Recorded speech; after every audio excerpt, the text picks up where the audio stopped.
Hello students, कैसे हैं आप लोग। आज के इस वीडियो में हम डिस्कस करेंगे ट्रांसपोज ऑफ ए मैट्रिक्स। इसमें सबसे पहले हम डेफिनेशन सीखेंगे। डेफिनेशन के अलावा ट्रांसपोज किस तरह से फाइंड करते हैं, उसके अलावा ट्रांसपोज की प्रॉपर्टीज। आइए वीडियो शुरू करते हैं। डेफिनेशन है, if Aij m by n be a matrix. हमारे पास कोई मैट्रिक्स दे रखा है, m by n ऑर्डर का है। Then the matrix obtained by interchanging the rows and columns of A is called transpose of A। अगर हम मेरे पास कोई m by n ऑर्डर का मैट्रिक्स दे रखा है और उस मैट्रिक्स के रोज और कॉलम्स को आपस में हम इंटरचेंज करते हैं तो हमें जो नया मैट्रिक्स मिलता है वो पहले वाले मैट्रिक्स का ट्रांसपोज होगा। It is denoted by A, T और A डैश। यहाँ पर जो T है सबस्क्रिप्ट में लिखा जाता है, इसको हम A डैश से भी डिनोट करते हैं। तो इसको थोड़ा सा और डिटेल में समझ लेते हैं। Let A equals to Aij m by n। हमारे पास ये कोई मैट्रिक्स दे रखा है। अगर हमें इसका ट्रांसपोज फाइंड करना है तो हम क्या करते हैं, Aj और ये n by m, यानी इसका जो ऑर्डर है वो भी चेंज हो जाएगा।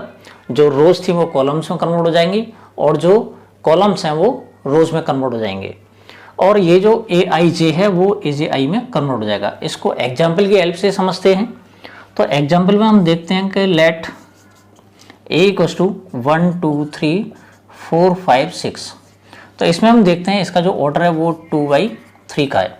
अगर हमें इसका ट्रांसपोज फाइंड करना है तो उसके लिए तरीका ये रहेगा कि A डैश निकालेंगे तो इसके जो रोज हैं उनको हम कॉलम्स में कन्वर्ट कर देंगे और जो कॉलम्स हैं उनको रोज में कन्वर्ट कर लेंगे।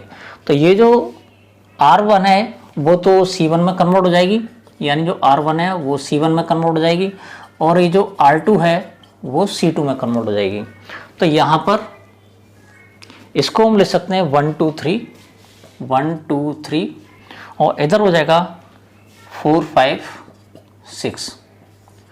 इसका जो ऑर्डर था वो 2/3 का है। तो यहाँ पर हम देखते हैं इसका जो ऑर्डर है वो 3/2 का है। तो कहने का मतलब ये कि इसके जो एलिमेंट्स हैं आपस में एक्सचेंज हो चुके हैं और इसका जो ऑर्डर है वो भी चेंज हो गया है, यानी हमने रोज को कॉलम में कन्वर्ट कर दिया है। तो इस तरह से हमें इसका एक ट्रांसपोज मिल जाता है। इसको हम AT से भी डिनोट कर सकते हैं या A डैश से भी डिनोट कर सकते हैं। आइए इसकी प्रॉपर्टीज सीख लेते हैं। तो हमारे पास जो प्रॉपर्टीज दे रखी हैं वो प्रॉपर्टीज हैं। फर्स्ट प्रॉपर्टी है A डैश का जो होल डैश होगा वो एक इक्वल होगा। इसका मतलब ये है अगर ट्रांसपोज का भी ट्रांसपोज करते हैं तो हमें ओरिजिनल मैट्रिक्स मिल जाता है। दूसरी प्रॉपर्टी है K इंटू A का होल डैश अगर हम निकालते हैं तो हमें K इंटू A डैश मिलता है। कहने का मतलब ये यहाँ पर अगर K कोई कांस्टेंट टर्म है तो कांस्टेंट टर्म को अगर हम बाहर निकालते हैं तो इस पर कोई फर्क नहीं पड़ता है। तीसरी वाली प्रॉपर्टी है कि A प्लस बी का जो होल डैश है वो A dash plus B dash के इक्वल होगा। कहने का मतलब यह है कि अगर इन दोनों का हम सम फाइंड करते हैं और उसके आंसर का ट्रांसपोज निकालते हैं तो अलग अलग दोनों ट्रांसपोजेस के सम के इक्वल आता है। बात करते हैं इसकी। तो A इंटू बी का जो होल डैश दे रखा है वो B dash into A dash हो जाता है। कहने का मतलब है जब हम मल्टीप्लाई करते हैं तो मल्टीप्लाई में ये जो है आपस में चेंज हो जाते हैं, यानी अगर ये AB है तो यहाँ पर B dash into A dash हो गया। इसको हम 1 by 1 एग्जाम्पल की हेल्प से समझते हैं। तो बात करते हैं फर्स्ट वाले पार्ट की। फर्स्ट वाले पार्ट में दे रखा है A dash whole dash equals to A। तो यहाँ पर सबसे पहले हम एक मैट्रिक्स कंसीडर कर लेते हैं अपनी तरफ से। लेट A इक्वल्स टू 1 2 3 4 -5 3 इस तरह से दे रखा है। अगर हमें A डैश फाइंड करना है तो ये जो 2/3 है वो 3/2 के ऑर्डर में कन्वर्ट हो जाएगा, यानी जो रोज हैं वो कॉलम में कन्वर्ट हो जाएंगी। तो ये हो जाएगा 1 2 3 और इधर 4 -5 और 3, ये हमें मिल जाता है। अब इसके बाद हम बात करते हैं हम A डैश का होल डैश, यानी ये हमें जो मैट्रिक्स दे रखा है इसका भी हम ट्रांसपोज करते हैं क्योंकि ये 3/2 ऑर्डर का है। तो इसका जब हम ट्रांसपोज निकालेंगे तो इसकी जो रोज हैं वो कॉलम में कन्वर्ट हो जाएंगे, जो कॉलम्स हैं वो रोज में कन्वर्ट हो जाएंगे, यानी जो 3/2 का ऑर्डर है वो अगेन 2/3 में कन्वर्ट हो जाएगा।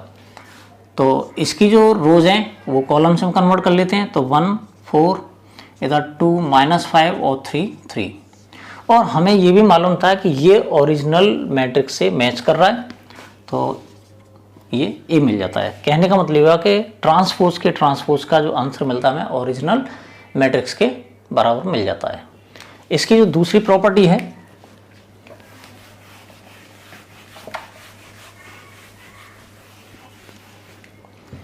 सपोज करिए हमारे पास कोई मैट्रिक्स है 1 5 3 2 0 4, ये दे रखा है हमारे पास, और अगर इसका हम ट्रांसपोज फाइंड कर लेते हैं तो ये मिल जाता है 1 5 3 और 2 0 4। इसके बाद अगर हम k इंटू ए फाइंड करते हैं, k इंटू ए, यहाँ पर k को हम कोई नंबर ले लेते हैं, k इक्वल टू 2 ले लेते हैं, तो हमें अगर हम 2a फाइंड करें इसमें तो 2a हो जाएगा 2 इंटू 1 5 3 2 0 4, और इसको हम लिख सकते हैं 2 10 6 और 4 0 8। ये हमें 2a की वैल्यू मिल जाती है। अगर हम यहाँ पर 2a डैश फाइंड करते हैं तो यहाँ पर 2a डैश या 2a डैश फाइंड करने से पहले हम 2a का होल डैश फाइंड कर लेते हैं, तो हमें मिल जाता है ये जो मैट्रिक्स हमें 2a मिला था इसका हम ट्रांसपोज कर लेते हैं, तो ये मिल जाएगा हमें 2 10 6 और ये हो जाएगा 4 0 8। ये 2a का होल डैश हो जाता है। अब इसके बाद अगर पूरे मैट्रिक्स में से हम 2 कॉमन ले लेते हैं तो हमें मिल जाता है 1 2 5 0 और 3 8। और हम यहाँ पर ये भी देखते हैं कि ये जो वैल्यू दे रखी है वो a डैश की वैल्यू है, तो इसको हम लिख सकते हैं 2 इंटू ए डैश या ट्रांसपोज ऑफ a। तो कहने का मतलब ये हुआ कि हमारी जो दूसरी वाली जो प्रॉपर्टी है वो वेरीफाई हो चुकी है। बात करते हैं इसकी थर्ड वाली प्रॉपर्टी के बारे में।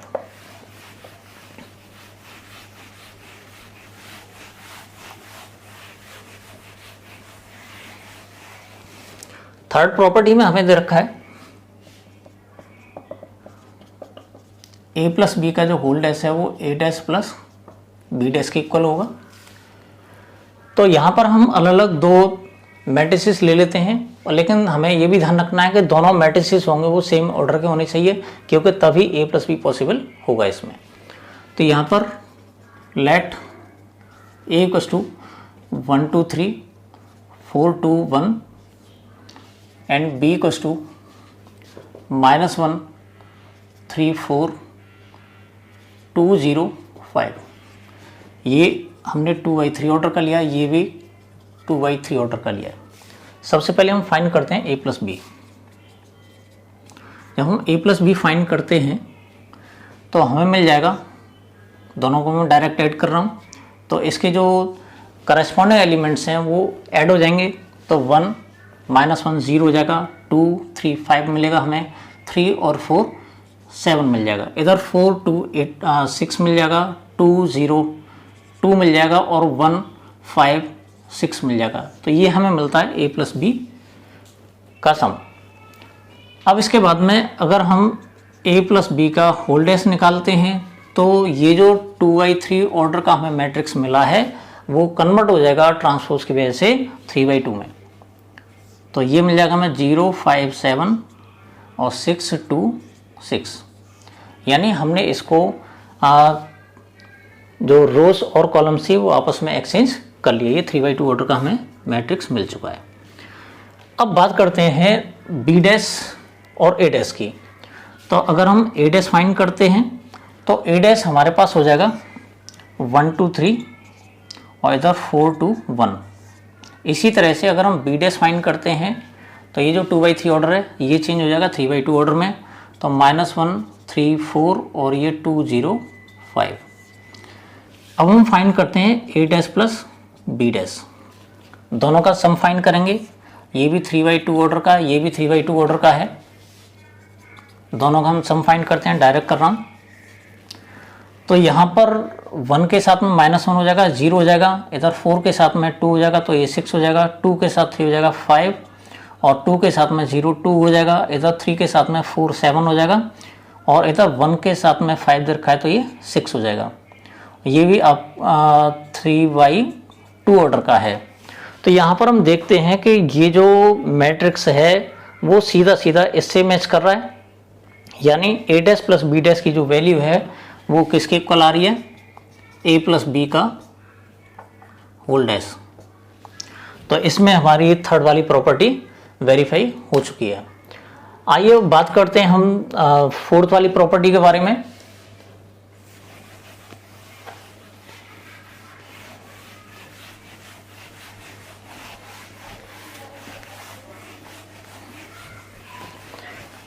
फोर्थ वाली प्रॉपर्टी के लिए भी हम इसमें ए और बी मैट्रिसेस कंसीडर करेंगे, लेकिन हमें यह भी ध्यान रखना है कि ए और बी जो मैट्रिसेस हैं दोनों का प्रोडक्ट हो सके, यानी कहने का मतलब हुआ कि ए का नंबर ऑफ कॉलम्स और बी के नंबर ऑफ रोज का हमें ध्यान रखना है, दोनों इक्वल हों तो उनका मल्टीप्लाई होगा। इसी के साथ साथ बी डैश इंटू ए डैश जब हम निकालते हैं उनका भी प्रोडक्ट करते हैं तब भी हमें ध्यान रखना पड़ेगा कि इनका प्रोडक्ट आना चाहिए।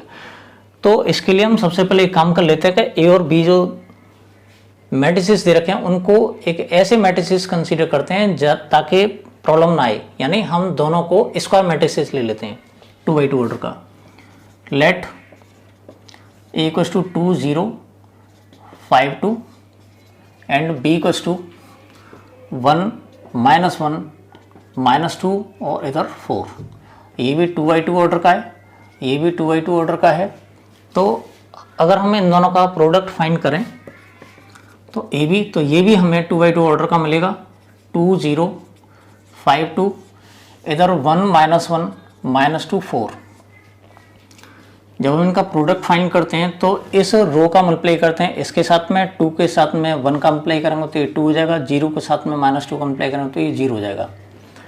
अब R1 का मल्टीप्लाई करते हैं हम C2 के साथ में तो ये -2 प्लस 0 हो जाएगा, और इधर R2 का मल्टीप्लाई करते हैं हम C1 और C2 के साथ में तो हमें पहले मिलता है 5 1 जा 5 और 2 2 जा 4, माइनस का इसका इसके साथ मल्टीप्लाई करता हूँ, ये मिल जाएगा हमें -5 और प्लस का 8। तो कहने का मतलब हुआ कि ए बी का जो प्रोडक्ट हमें मिला वो 2 -2 1 और 3 मिलता है, जो 2x2 ऑर्डर का मैट्रिक्स है। इसके बाद इसका ट्रांसपोज फाइंड करते हैं हम, तो ए बी का होल डैश हो जाएगा, यानी इसकी रोज को हम कॉलम्स में कन्वर्ट कर देंगे तो ये जगह 2 -2 1 3, ये भी 2x2 ऑर्डर का मैट्रिक्स हमें मिल जाता है। इसके बाद बात करते हैं बी डैश और ए डैश की। तो यहाँ पर अगर हम बी डैश फाइंड करें तो बी डैश हमें मिल जाता है 1 -1 और -2 4 की फॉर्म का, और ए डैश हमें मिल जाता है 2 0 5 2 इस ऑर्डर का मिल जाता है। अब क्या करते हैं, बी डैश इंटू ए डैश फाइंड करेंगे हम, तो 1 -2 -1 4 इधर ये हो जाएगा 2 5 0 2। अब इनका प्रोडक्ट फाइंड करते हैं तो वही सिस्टम है हमारा पुराना वाला, यानी इसकी रोज और इसके कॉलम्स। तो इसका मल्टीप्लाई करेंगे हम इसके साथ में, तो 1 का 2 के साथ करेंगे तो 2 मिल जाएगा, और इधर -2 का 0 के साथ करेंगे तो 0 मिल जाएगा। अब इसका मल्टीप्लाई करते हैं इसके साथ, तो ये इसका 5 मिलेगा, इसका माइनस का 4 मिलेगा, यानी 5 माइनस का 4। बात R2 की करते हैं तो इसका मल्टीप्लाई इसके साथ करते हैं तो -2 इधर मिलेगा, 0 इधर मिलेगा, यानी -2 + 0। इसका मल्टीप्लाई इसके साथ में करते हैं तो -5 इससे मिलेगा और 8 इससे मिलेगा, तो -5 + 8 ये आ गया। तो यहाँ पर हम देखते हैं कि बी डैश इंटू ए डैश की जो वैल्यू हमें मिली है वो है 2, इधर हमें 1 मिलेगी, इधर -2 मिलेगी और ये मिल जाएगी 3। तो बी डैश इंटू ए डैश हमें मिल चुका है, और ये जो मैच कर रहा है बिल्कुल इससे कर रहा है, यानी इसकी जो वैल्यू है वो ए बी के होल डैश के इक्वल है, यानी बी डैश इंटू ए डैश होगा वो ए बी के होल डैश के इक्वल होगा, या फिर ए इंटू बी का जो होल डैश है वो बी डैश इंटू ए डैश के इक्वल होगा। तो हम कह सकते हैं जब हम मल्टीप्लिकेशन में ट्रांसपोज फाइंड करते हैं तो दोनों जो मैट्रिसेस होते हैं उनको आपस में हम एक्सचेंज कर लेते हैं, तभी जाकर हमें प्रोडक्ट वेरीफाई होगा। मैं समझता हूँ ये टॉपिक समझ आ गया होगा। अगर फिर भी प्रॉब्लम हो रही है तो आप कमेंट बॉक्स में जाकर मुझे बताइएगा, मैं प्रॉब्लम को सॉल्व करने की कोशिश करूँगा किसी अदर वीडियो में। आज इतना ही।